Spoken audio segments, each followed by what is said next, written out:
जय श्री राम भाई सारे ने। आज की इस वीडियो क्लास में आप जनरेशन ऑफ कंप्यूटर के बारे में सीखेंगे, अर्थात कंप्यूटर की पीढ़ियों के बारे में पढ़ेंगे। तो चलिए शुरू करते हैं आज की वीडियो। Generation of computer. देखो, जनरेशन ऑफ कंप्यूटर अर्थात कंप्यूटर की पीढ़ियां। देखो, कंप्यूटर की पीढ़ियों के लिए जो टाइम पीरियड है ना, वो अलग अलग जगह पे अलग अलग दिखाया गया है। मैंने बहुत सारी किताबें देखी, बहुत सारे मैंने इंटरनेट पे सर्चिंग करी, बहुत सारे मैंने पेजेस खोल के देखे, मैंने किताबें भी खोल के देखी, तो वहां पे सब में बहुत ही अलग अलग है। कोई कह रहा है 1940 से हुई, कोई कह रहा है 42 से, कोई कह रहा है 46 से। लेकिन जहां तक मैंने जितना ज्यादा देखा, मैंने बहुत ज्यादा किताबें देखी, बहुत ज्यादा मैंने नोट्स पढ़े, तो वहां पे मेरे को ध्यान में आया कि 1946 से लेके जो 1959 तक, अर्थात जो मैंने टाइम पीरियड लिखा है, वो टाइम पीरियड सबसे ज्यादा दिखाया गया है, सबसे ज्यादा बताया गया है। इसीलिए अपनी वीडियो में मैं भी उसी टाइम पीरियड को आपको बताऊंगा, उसी टाइम पीरियड के हिसाब से मैं आपको सिखाऊंगा जो मुझे सबसे ज्यादा स्टिक लगा।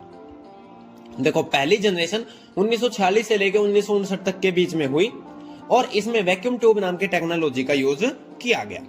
सेकंड जनरेशन 1959 से लेकर 1965 तक के बीच में हुई और इसमें ट्रांजिस्टर नाम की टेक्नोलॉजी का यूज किया गया। थर्ड जनरेशन 1965 से लेकर 1971 तक के बीच में हुई और इसमें आईसी अर्थात इंटीग्रेटेड सर्किट का यूज किया गया। फोर्थ जनरेशन 1971 से लेकर 1980 तक के बीच में हुई और इसमें माइक्रो प्रोसेसर नाम की टेक्नोलॉजी का यूज किया गया और माइक्रो प्रोसेसर के साथ VLSI ने यूज किया। VLSI का पूरा नाम होता है वेरी लार्ज स्केल इंटीग्रेशन। फिर आता है फिफ्थ जनरेशन। फिफ्थ जनरेशन 1980 से लेके आज तक की मानी जाती है। इसमें AI अर्थात आर्टिफिशियल इंटेलिजेंस का यूज किया गया और AI के साथ ULSI ने काम किया, अर्थात ultra large scale integration. AI artificial intelligence यानी कृत्रिम बुद्धि। बात करते हैं हम पहली जनरेशन की। देखो, पहली जनरेशन 1946 से लेकर 1959 तक के बीच में हुई और उसमें वैक्यूम ट्यूब नाम की टेक्नोलॉजी का यूज किया गया। पहली पीढ़ी के जो कंप्यूटर थे वो साइज में इतने बड़े हुआ करते थे कि आप इसके साइज का इस बात से अंदाजा लगा सकते हो कि इनको एक बड़ी बिल्डिंग में रखा जाता था। एक बहुत बड़े कमरों की जरूरत पड़ती थी इस कंप्यूटर को रखने के लिए। इस पीढ़ी के कंप्यूटरों में कांच के बने वैक्यूम ट्यूब का प्रयोग किया जाता था, जिसमें हजारों की संख्या में वैक्यूम ट्यूब का इस्तेमाल होता था। यानी हजारों वैक्यूम ट्यूब आपस में मिला के एक प्रोसेसर का निर्माण किया गया था और उस प्रोसेसर की मदद से हमारे इस कंप्यूटर को चलाया जाता था। पहली पीढ़ी के कंप्यूटर इतने एडवांस और मॉडर्न नहीं हुआ करते थे जितने कि आज के टाइम पे। जो आज के टाइम पे आप कंप्यूटर देखते तो वो इतने मॉडर्न नहीं थे जितने आज है। पहली पीढ़ी के बहुत ही नॉर्मल कंप्यूटर थे भाई। ये बहुत लेट काम करते थे, बहुत ही इनकी प्रोसेसिंग बहुत ही क्या थी, वीक थी, बहुत ही स्लो थे ये कंप्यूटर। इनके ऊपर रिलायबल यानी कि विश्वसनीय, रिलायबल भी नहीं हुआ करते थे। पहली पीढ़ी के कंप्यूटर का उपयोग गणना करने के लिए, डाटा को स्टोर करने के लिए और वैज्ञानिक के यानी कि साइंटिफिक वर्क करने के लिए किया जाता था। इन कंप्यूटरों में प्रोग्रामिंग करना बहुत ज्यादा मुश्किल होता था और बहुत ही ज्यादा ये क्या करते थे, इलेक्ट्रिसिटी का यूज करते थे, बहुत ज्यादा बिजली का यूज करते थे। जो पहली पीढ़ी के कंप्यूटर बनाए गए जैसे ENIAC, EDVAC, UNIVAC, IBM 701, EDSAC, IBM 650, इन जैसे कंप्यूटर पहली पीढ़ी में बनाए गए। बात करते हैं सेकंड जनरेशन की। दूसरी पीढ़ी के कंप्यूटरों में ट्रांजिस्टर का इस्तेमाल किया जाता था। ट्रांजिस्टर वैक्यूम ट्यूब के मुकाबले बहुत छोटे होते थे। ट्रांजिस्टर के कारण कंप्यूटर का साइज पहली पीढ़ी के मुकाबले छोटा हो गया था। ट्रांजिस्टर के आने के बाद कंप्यूटर के क्षेत्र में काफी ज्यादा विकास हुआ। ट्रांजिस्टर वैक्यूम ट्यूब की जो तुलना थी, जो कंपैरिजन अगर हम वैक्यूम ट्यूब के साथ करें, साइज में बहुत ज्यादा छोटे थे, रिलायबल भी थे, बहुत ज्यादा ये गति से कार्य भी करते थे, इनकी एक्यूरेसी भी बहुत ज्यादा बढ़ चुकी थी। इस पीढ़ी में असेंबली लैंग्वेज और हाई लेवल लैंग्वेज का इस्तेमाल किया जाता था। जो सेकंड जनरेशन के कंप्यूटर के एग्जांपल है जैसे यूनिवेक 1108, CDC 1604, हनीवेल 400, CDC 3600, ये सेकंड जनरेशन के कंप्यूटर के एग्जांपल है। बात करें थर्ड जनरेशन के। थर्ड जनरेशन तीसरी पीढ़ी आने तक कंप्यूटर के क्षेत्र में काफी ज्यादा विकास हो चुका था। इस पीढ़ी में कंप्यूटर और भी ज्यादा एडवांस और मॉडर्न हो गए थे। तीसरी पीढ़ी में कंप्यूटर के अंदर IC अर्थात इंटीग्रेटेड सर्किट का इस्तेमाल किया जाता था। IC एक तरह का चिप है जो सिलिकॉन से बना हुआ होता था, इसीलिए IC को सिलिकॉन चिप भी कहा जाता था। जो इसमें IC इंटीग्रेटेड सर्किट लगाया गया था भाई, वो सिलिकॉन नाम की धातु से बना हुआ था, इसीलिए इसको सिलिकॉन चिप के नाम से भी जाना जाता था। तीसरी पीढ़ी के कंप्यूटर बहुत ज्यादा रिलायबल हो चुके थे। इनकी स्पीड बाकी दोनों जनरेशन की, जो फर्स्ट और सेकंड जनरेशन है, उनसे ज्यादा हो चुकी थी। एक्यूरेसी भी बढ़ चुकी थी और जो बहुत ही जल्दी ये रिस्पॉन्स भी करते थे, बहुत जल्दी ये रिजल्ट देते थे। इंटीग्रेटेड सर्किट के आने के बाद कंप्यूटर का साइज क्या हो चुका था, छोटा हो चुका था, और इसकी मेमोरी की क्षमता यानी कि स्टोरेज सिस्टम भी इसका बहुत ज्यादा बढ़ चुका था। इस पीढ़ी में हाई लेवल लैंग्वेज जैसे कोबल, पास्कल आदि का यूज किया जाता था। जो हाई लेवल लैंग्वेज है उनमें कोबल और पास्कल का इसमें यूज किया गया। थर्ड जनरेशन के जो कंप्यूटर के एग्जांपल है जैसे IBM 370, PDP 11, यूनिवेक 1108, होनीवेल 6000 और ICL 2900, ये थर्ड जनरेशन के एग्जांपल है। उसके बाद आता है हमारा फोर्थ जनरेशन। बात करें चौथी पीढ़ी की, तो कंप्यूटर की चौथी पीढ़ी में माइक्रो प्रोसेसर का इस्तेमाल किया गया था।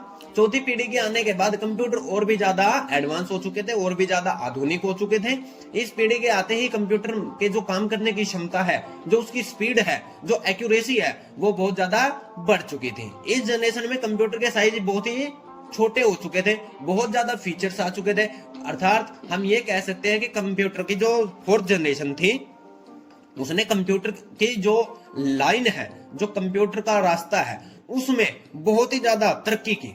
कंप्यूटर को एक हाई लेवल पर लेके चले गए फोर्थ जनरेशन, और उसमें कंप्यूटर का साइज तो छोटा हो गया, लेकिन उसके अंदर बहुत ज्यादा फीचर्स आने लगे। इस पीढ़ी में real time, time sharing, distributed operating system का इस्तेमाल भी किया जाता था। इस पीढ़ी में हाई लेवल लैंग्वेज जैसे C++ आदि को भी यूज में लिया गया था। यानी कि जो फोर्थ जनरेशन थी उसमें C++ जैसी लैंग्वेज को सपोर्ट करने के लिए भी ऑप्शन थे।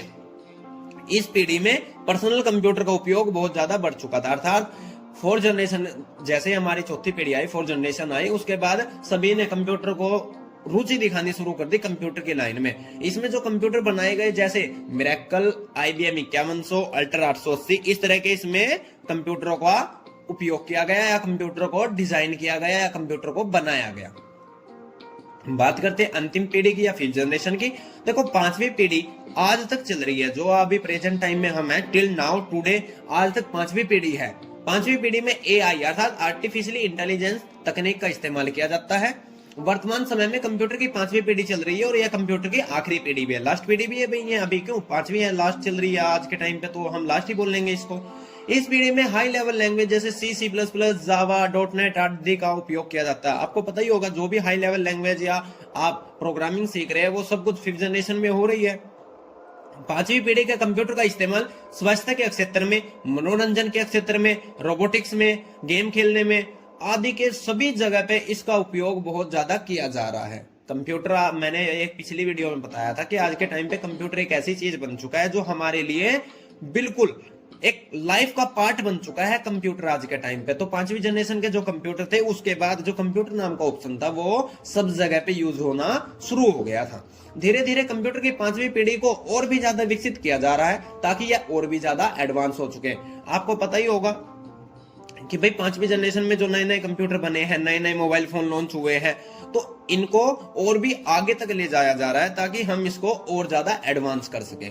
अगर पांचवी पीढ़ी के एग्जांपल की हम बात करें, तो जो सुपर कंप्यूटर है, जो लैपटॉप है, मोबाइल फोन्स है, डेस्कटॉप्स है, वर्क स्टेशन है, नोटबुक है, जो भी आज के टाइम पे आप कंप्यूटर का, मोबाइल फोन का यूज कर रहे हैं, वो सब कुछ पांचवी पीढ़ी में बनाया गया है। आशा करता हूं कि आपको ये पांचों पीढ़ी अच्छे से समझ में आ गई होगी। अगर आपसे कोई ये पूछे कि हमें ना भाई अंतर बताओ पांचों पीढ़ियों का, जो हमारी 5 जनरेशन है कंप्यूटर लाइन के, उनके अंतर बताओ। देखो सबसे आसान ऑप्शन है, आप इस टेबल के हिसाब से अंतरों को याद रखना शुरू कर दो। मैंने अपने दिमाग से एक शॉर्ट फॉर्म में एक टेबल डिजाइन करी है, जिससे कि हम समझ सके कि भाई उन 5 जनरेशन में क्या अंतर हो सकते हैं। बात करें फर्स्ट जनरेशन की, पहला ऑप्शन हम लेते हैं साइज, फिर एक्यूरेसी, फिर स्पीड, मेंटेनेंस, कॉस्ट। इस तरह से हमने 2-4 पॉइंट यहाँ पे उठा लेने हैं। देखो साइज, प्लस का निशान है, इसका मतलब है बड़ा होना। जहां जहां माइनस आ रहा है यानी कम होता चला गया, और जहां जहां प्लस आ रहा है यानी कि ज्यादा होता चला गया। देखो फर्स्ट जनरेशन में साइज बहुत ज्यादा बड़ा होता था, एक्यूरेसी बहुत ही कम होती थी, स्पीड बहुत ही स्लो होती थी, बहुत ही कम होती थी, और मेंटेनेंस बहुत ही ज्यादा करनी पड़ती थी। क्यों? क्योंकि हमने एक उसकी साइज जो था वो बिल्डिंग के आकार का हो चुका था, तो हमें मेंटेनेंस भी उसकी करनी पड़ेगी, रख रखाव देखभाल भी करनी पड़ेगी। कॉस्ट यानी कि खर्चा, बहुत ज्यादा खर्चा होता था। क्यों? अगर इतना बड़ा कंप्यूटर चाहिए तो इतनी बड़ी जगह भी लेनी पड़ेगी, इतने रिसोर्सेज भी लेने पड़ेंगे, सामान भी लेना पड़ेगा, एयर कंडीशन भी लेने पड़ेंगे क्योंकि मशीन गर्म होगी। तो इस तरह से उसका खर्चा भी बहुत ज्यादा बढ़ गया था। सेकंड जनरेशन की हम बात करें तो पहली जनरेशन के अकॉर्डिंग इसका साइज कम हो चुका था, इसकी एक्यूरेसी बढ़ चुकी थी, तेज हो चुकी थी, और स्पीड ये बढ़ चुकी थी, स्पीड भी तेज हो चुकी थी। मेंटेनेंस बहुत ही कम हो चुकी थी पहली जनरेशन के अकॉर्डिंग, और जो खर्चा है वो भी कम हो चुका था। इसी तरह से तीसरी जनरेशन में जो साइज है वो बहुत ही छोटा हो चुका था, पहली और दूसरी के अकॉर्डिंग साइज तीसरी का छोटा हो चुका था, एक्यूरेसी भी बढ़ चुकी थी, स्पीड भी तेज हो चुकी थी, मेंटेनेंस कम हो गई थी, और खर्चा भी बहुत ही कम हो गया था। इसी तरह से फोर्थ जनरेशन में जो साइज था वो और छोटा हो गया था, एक्यूरेसी और ज्यादा बढ़ गई थी, स्पीड और ज्यादा तेज हो गई थी, मेंटेनेंस और ज्यादा कम हो गई थी, और खर्चा कॉस्ट भी बहुत ज्यादा कम हो गई थी। बात करें पांचवी जनरेशन के साइज की, तो आपको पता ही होगा आज के टाइम पे इतने छोटे छोटे कंप्यूटर चल रहे हैं। एक जो छोटे छोटे कैमरे, माइक में कैमरा, हेडफोन में कैमरा, भाई चार्जर में कैमरा, आप यहाँ तक कि जो हम पेन का यूज करते हैं पेन में भी कैमरा, यानी कि साइज इतना छोटा हो चुका है पांचवी जनरेशन के कंप्यूटर का कि उनको नंगी आंखों से देखना भी मुश्किल हो जाता है कई बार। एक्यूरेसी 100% हम मानते ही है, क्योंकि कंप्यूटर 8 इज एन 100% एक्यूरेट, तो आ जाता है कि कंप्यूटर का रिजल्ट 100% सही होता है। स्पीड आपको पता ही है कितनी स्पीड है, कैलकुलेटर का आप यूज करके देख सकते हो, जितनी देर में आप जोड़ोगे उतनी देर में तो ये आपको 1000 सम करके दे देगा।